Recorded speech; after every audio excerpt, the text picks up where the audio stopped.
आज हम इस प्रोग्राम में सीखेंगे कि कैसे किसी भी दो स्ट्रिंग को चेक कराना कि फर्स्ट स्ट्रिंग बड़ी है या सेकंड स्ट्रिंग बड़ी है या दोनों स्ट्रिंग इक्वल है।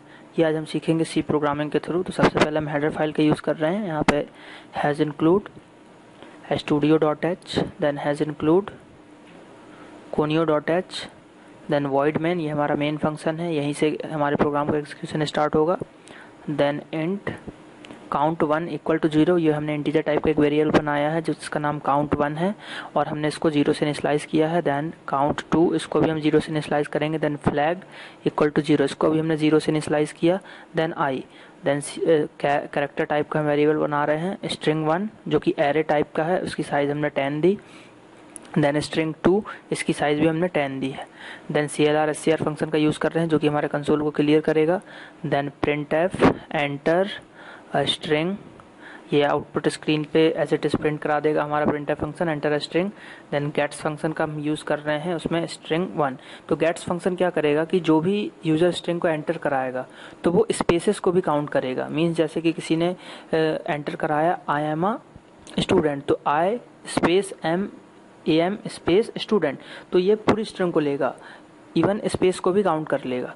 और अगर हम स्कैनफ का यूज़ करते तो वो स्पेस को काउंट नहीं करता। देन printf फंक्शन का हम यूज़ कर रहे हैं एंटर अनदर स्ट्रिंग, मतलब सेकंड स्ट्रिंग को भी एंटर कर रहे हैं। यहाँ भी हम गेट्स फंक्शन का यूज़ करेंगे, स्ट्रिंग 2 में स्टोर कराएंगे इसको। Then while loop, while string 1 count, उसके जो एरे की इंडेक्सिंग थी उसमें हमने काउंट 1 को दे दिया। नॉट इक्वल टू /n, मतलब जो /n मीन्स स्ट्रिंग का एंड, जो स्ट्रिंग का एंड होता है, लास्ट कैरेक्टर होता है, उसके बाद हम /0 से हम उसको क्लोज करते हैं।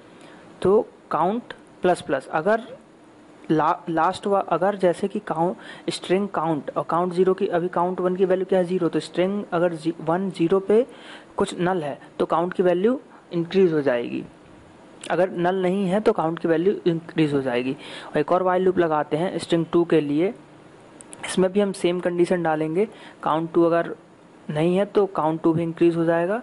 Then i equal to 0, I को हमने 1 से इनिशियलाइज किया। Then while i is less than count 1 and i is less than count 2, अगर ये कंडीशन ट्रू होती है तो if string i equal to string i 2i, मतलब जो भी स्ट्रिंग i में वैल्यू है वो अगर इक्वल हो गई तो हम यहाँ पे i को प्लस प्लस कर देंगे और काउंट को मतलब कंटिन्यू कर देंगे। इफ के i को प्लस प्लस करेगा, कंटिन्यू कर देगा फिर से।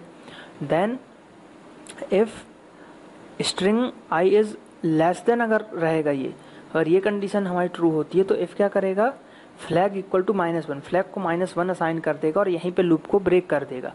देन एक और इफ हम लगा रहे हैं कि स्ट्रिंग 1 और i, मतलब i पे जो स्ट्रिंग 1 रहेगी अगर वो ग्रेटर देन होती है स्ट्रिंग 2 से, तो यहाँ पे क्या होगा कि फ्लैग की वैल्यू को हम 1 असाइन करा देंगे और ब्रेक करा देंगे यहीं पे।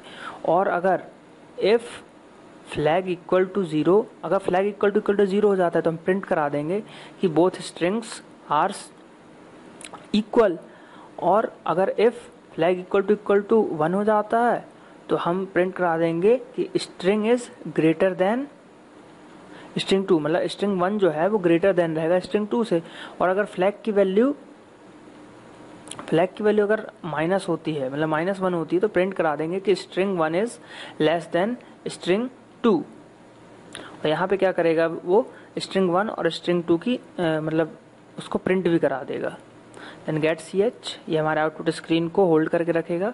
देन अब हम इसको कंपाइल कराते हैं, कोई एरर नहीं। देन हम इसको रन कराते हैं। जैसे हम एक स्ट्रिंग देते हैं ABCD स्पेस ABCD। अब हम इसको देखते हैं, ये हमने 2 स्ट्रिंग दी, अब एक और हम स्ट्रिंग देते हैं ABCD स्पेस ABCD। तो आप देख सकते हैं उसने क्या प्रिंट कर दिया कि both strings are equal print कर दिया उसने। अब हम अगर